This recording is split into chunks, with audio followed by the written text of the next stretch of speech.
Sarah lived in a small, quiet town surrounded by green hills. Every morning, she walked the same path to her job at the local library. It was a peaceful life, but Sarah often felt like something was missing. She loved books not just for the stories, but for the quiet company they offered. One Tuesday, while organizing the fiction section, she found a book she didn't recognize. It was old, with a dark blue cover and no title on the spine. Curious, she pulled it from the shelf. As she opened it, a small piece of paper fell out and fluttered to the floor. She bent down to pick it up. On the paper, in neat handwriting, was a single sentence. It read, "The best adventures start when you close the book." Sarah smiled, thinking it was a forgotten bookmark from a previous reader. She slipped the paper back inside and placed the book on her cart to shelve later. That evening, as she locked up the library, she felt a cool breeze. The air smelled different, like rain on dry earth. She looked up at the sky, which was a strange shade of purple. She blinked, and the sky was normal again. Shaking her head, she walked home, her mind on the mysterious book. The next day, she went straight to the cart where she left it. The book was gone. She searched everywhere, but it had vanished. That night, she had a vivid dream. In the dream, she was walking through a dense, foggy forest. She could hear whispers in the trees. The whispers were in a language she almost understood. She woke up with the word Emporium on her lips. Over the next week, strange things kept happening. Books would fall off the shelves when she walked by. She would find her favorite passages underlined in books she had never read. The old clock in the library began chiming 13 times at midnight. No one else seemed to notice. Sarah started to feel like she was living in one of her novels. One afternoon, an old woman with bright silver hair came into the library. She walked directly to Sarah's desk. "You found it, didn't you?" the woman asked, her voice like wind chimes. "Found what?" Sarah asked, confused. "The book. The one that found you," the woman said, smiling. Sarah's heart beat faster. I did find a strange book," she admitted. "It disappeared, though." "It didn't disappear," the old woman said, placing a small velvet pouch on the desk. "It went home, but it left you a gift." Sarah looked at the pouch. It was tied with a simple string. "Open it," the woman urged gently. With trembling hands, Sarah untied the string. Inside was a single, small key made of brass. Felt warm in her palm. "What does it open?" Sarah whispered. The old woman leaned in close. "The door to the Emporium. It appears only to those who are ready to listen." Before Sarah could ask another question, the woman was gone. She looked around the library, but it was empty. The only sound was the ticking of the old clock. She clutched the key in her pocket for the rest of the day. That night she couldn't sleep. She lay in bed, turning the key over and over in her fingers. At precisely midnight, she heard it. A faint, musical chime, coming from somewhere in her small apartment. She followed the sound. It led her to her own closet door. The door, which was usually just a plain wooden door, now had a small keyhole. With a deep breath, Sarah inserted the key. Fit perfectly. She turned the key, and the door clicked open. Instead of her coats and shoes, she saw a warm, golden light. She stepped through. She found herself in a vast, circular room. The walls were covered from floor to ceiling with books, But these weren't ordinary books.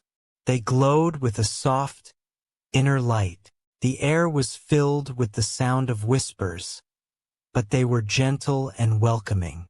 In the center of the room was a large, comfortable armchair, and in the armchair sat a small, gray cat. The cat looked at Sarah and blinked slowly. "Welcome, Sarah," the cat said. Sarah wasn't even surprised anymore. "Is this the Emporium?" she asked the cat. The cat nodded, a very human-like gesture. "Indeed, the Emporium of Spoken Stories. We collect tales that are never written down." "Tales that are never written down?" Sarah repeated. "The stories people tell each other," the cat explained. "The ones whispered in cafes, the jokes shared on buses, the secrets confided in the dark. We preserve them here. And you, Sarah, are our new listener." Sarah looked around at the glowing books. "And these are all stories?" "Every single one," the cat confirmed. Waiting for someone to listen, the cat jumped down from the chair. "Your first task is simple. Just listen." The cat padded over to a bookshelf and touched a glowing blue book with its paw. Immediately, the whispers in the room grew louder, then focused into a single, clear voice. It was the voice of an old man. It began to tell a story. "It was the summer of 1968, the voice said, "and I had just learned to ride a bicycle." Sarah sat down in the armchair, mesmerized. The story was about a boy, a bicycle, and a mysterious girl who threw a newspaper onto his porch every morning. It was simple but beautiful. When the story ended, the cat looked at her. "That was a memory," the cat said, "preserved perfectly." Sarah spent the rest of the night listening. She heard stories of love and loss, of great adventures and quiet moments. She heard a grandmother's recipe for soup, told with such passion she could almost smell it. She heard a sailor's tale of a storm at sea. When the first light of dawn appeared, the cat spoke again. "You must go now, but you can return. The key is yours." Sarah walked back through the closet door and found herself in her bedroom. The key was still in her hand. For weeks, Sarah lived two lives. By day, she was the quiet librarian. By night, she was the listener at the Emporium. She heard stories from all over the world. She heard the laughter of children playing in the rain in Mumbai. She heard a lullaby sung by a mother in a small village in Peru. She heard a chef in Paris describe the perfect texture of a chocolate soufflé. Each story was a new world. She began to notice a change in herself. During the day, she listened differently to the people in the library. She heard the tiredness in a student's sigh, the hope in a young writer's question. One evening, an old man came in, looking lost. He wasn't looking for a book. He just wanted to talk. He told Sarah about his wife, who had recently passed away. He talked about their first date, their favorite songs, the way she laughed. Sarah just listened. She didn't offer advice or try to fix anything. She just listened. When he finished, tears in his eyes, he smiled at her. "Thank you," he said. "You have no idea how much that helped." That night, Sarah went to the Emporium. The cat was waiting for her. "Tonight," the cat said, "you have a story to contribute." "Me?" Sarah asked, surprised. "The story of the old man in the library," the cat said. "His name was Arthur. You listened to him. That act of listening created a new story. A new, soft light appeared on an empty shelf. It was a warm, golden color. Sarah walked over and touched it. She heard her own voice, asking Arthur gentle questions. She heard Arthur's stories, now preserved forever. She was part of the Emporium now. Time passed. Sarah became known in her town, not as the librarian who just checked out books. She became known as the woman who listened. People came to her with their joys and their sorrows. She listened to the young man who was afraid to propose. She listened to the little girl who was proud of her drawing. She listened to the baker who was worried about his son. And every night she went to the Emporium. Each new story she gathered during the day became a new glowing book. One night, she arrived at the Emporium and the cat was not in its chair. In its place was a small velvet cushion. On the cushion lay a single, glowing feather. A voice, like wind chimes, filled the room. It was the voice of the old woman from the library. "Sarah," the voice said, "you have learned the greatest lesson of the Emporium. The listener is as important as the storyteller. You are ready." The room began to change. The bookshelves seemed to stretch further and further away. The ceiling disappeared into a starry sky. Sarah found herself standing in a beautiful, endless garden. Instead of flowers, there were millions of glowing lights, like fireflies. Each light was a story. The old woman was there, sitting on a bench under a tree made of light. "Welcome home, Sarah," she said. Is this real?" Sarah asked, her voice full of wonder. "It's as real as you want it to be," the woman replied. "The Emporium isn't a place. It's a state of being. It's the act of listening itself." Sarah looked at the millions of lights around her. "And all of these, they're all waiting? They are all here now, for you to listen to, for you to share. But what about the people back home?" Sarah thought of Arthur, the baker, the little girl. "They will always be there," the woman said gently, "and you will always be able to listen to them. That is your gift. You carry the Emporium with you now." Sarah understood. She didn't need a magic key or a closet door anymore. The ability to listen was inside her. She sat on the bench next to the old woman. They sat in silence for a while, listening to the gentle hum of a million stories. Then the old woman spoke again. "Would you like to hear one more?" Sarah smiled. "Always," she said.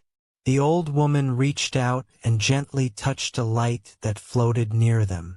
Immediately, a new voice began to speak. It was a young voice, full of excitement. "This is the story of how I found a key in a library," the voice began. Sarah listened, and the story was her own. She heard about the quiet librarian who found a mysterious book.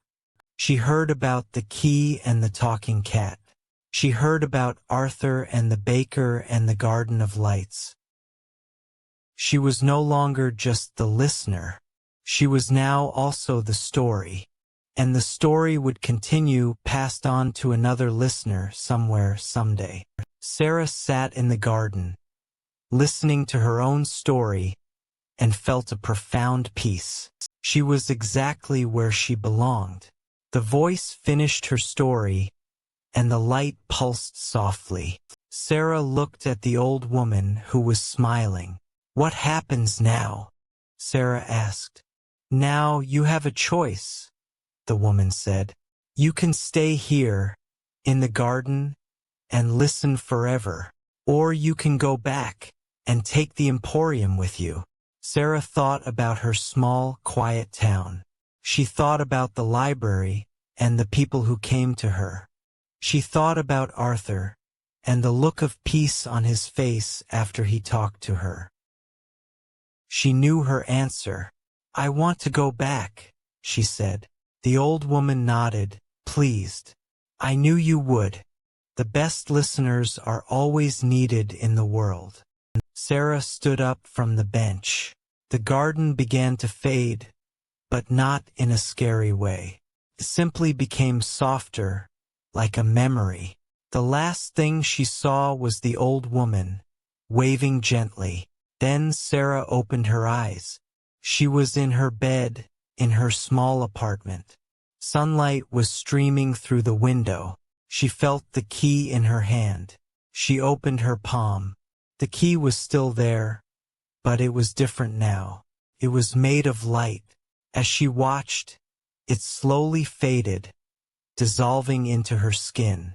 She felt a warmth spread through her entire body. She knew then that the old woman was right. She carried the Emporium with her now. She got up and got ready for work. On her walk to the library, she noticed everything differently. She heard the birds singing, and it sounded like a story. She heard a child laughing in a nearby house, and it was a story too. When she arrived at the library, Arthur was waiting for her. He had a small flower in his hand. "This is for you," he said, a little shyly. "For listening." Sarah took the flower. It was a simple daisy. But to Sarah it was a whole new story waiting to be heard. She smiled at Arthur. "Thank you, Arthur," she said. "Would you like to tell me more about your wife today?" Arthur's face lit up, and they sat down together as the library filled with the quiet morning light. The story of Sarah, the listener, spread through the town. People didn't just come to her for books anymore. They came to her to be heard. She became a kind of unofficial storyteller, or rather a story keeper. She remembered every tale, every laugh, every sigh, and in a way, each person who spoke to her left a little piece of their story with her. Years passed. Sarah grew older, her hair turning silver like the old woman from so long ago. The library remained her home. One evening, a young woman came in. She looked lost and a little confused. She walked up to Sarah's desk. "Excuse me," the young woman said. "I found this strange book, and it had a note inside." Sarah's heart skipped a beat. "What did the note say?" she asked softly. The young woman read from a small piece of paper. "The best adventures start when you close the book." Sarah smiled, a warm, knowing smile. She reached into her pocket and pulled out a small velvet pouch.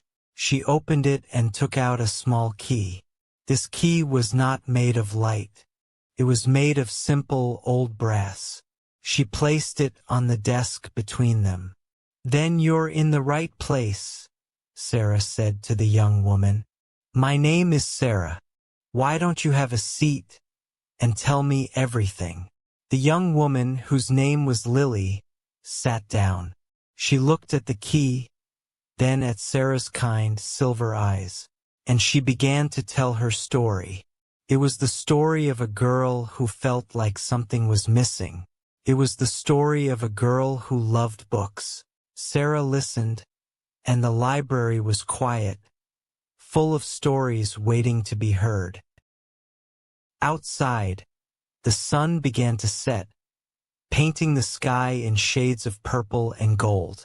Inside, a new story was just beginning, and the cycle of the Emporium continued, one listener at a time. For in a world full of noise, the greatest gift is sometimes just a quiet ear. And Sarah, the listener, had given that gift to countless souls. Each one, a story. Each story, a light in the dark. So if you ever feel like something is missing, just listen. Listen to the world around you. You never know what stories you might hear, or what stories might be waiting to hear you. And perhaps, just perhaps, you'll find a small brass key. A key that opens a door to a place where every voice matters. A place called the Emporium of Spoken Stories. And that, dear listener, is the end of this story. But for you, a new one is always about to begin. Goodbye.